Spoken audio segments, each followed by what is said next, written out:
An individual error is being blamed after a highly sensitive call between German Air Force officials was intercepted by Russia. Deutsche Welle correspondent Michaela Küfner joins us now from Berlin. Michaela, g'day. So what were the military officers discussing in this sensitive conversation? Well, they were discussing the specifics of the potential impact of the Taurus missiles that Germany is at this point in time still refusing to send to Ukraine for the very reason that the German Chancellor in particular is concerned that it could provoke Russia. And they were talking about specifics of the Kerch bridge that connects mainland Russia with Crimea that was occupied by Russia in 2014.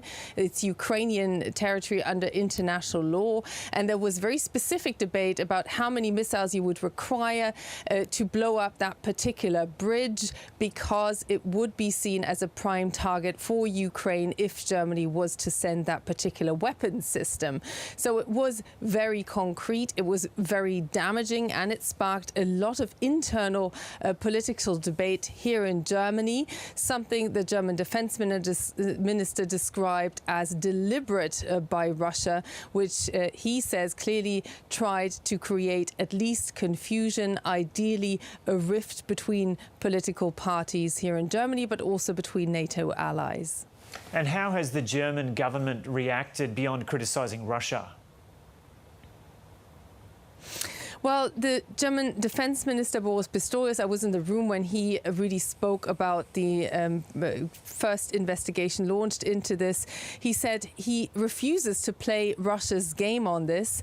Also, the timing of this release by Russia was very telling. It came on the day that here in Germany it was reported that a former executive of Wirecard was exposed as a Russian spy.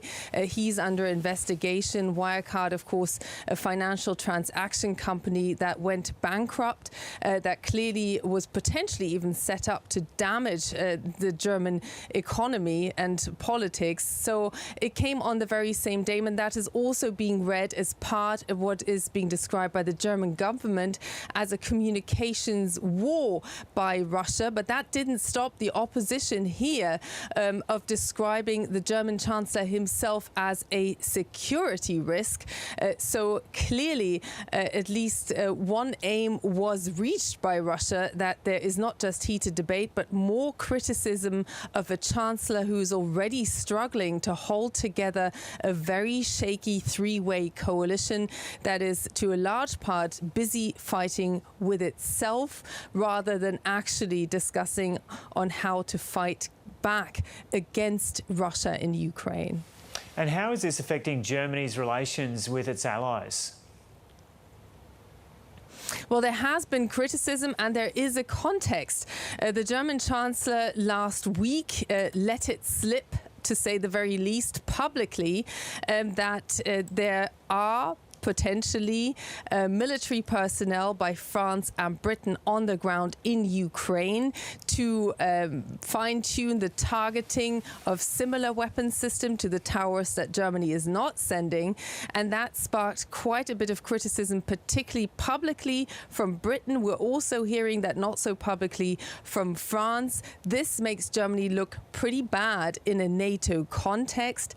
Having said that, when you talk about the working level, there is, yes, a political fallout, but NATO, if you talk to NATO, they say that the alliance is still absolutely determined to stick together.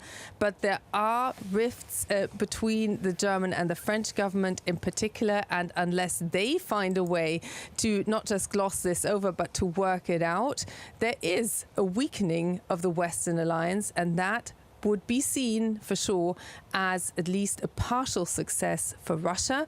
So that's what also the German defense minister sees as the homework right now, to stick together and to not let more leaks occur, although it would be naive to think that those don't happen all the time around the world. It's just rather telling that Russia chose to release it. Usually this is kept secret.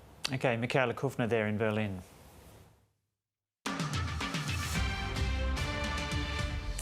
Here are the top stories on ABC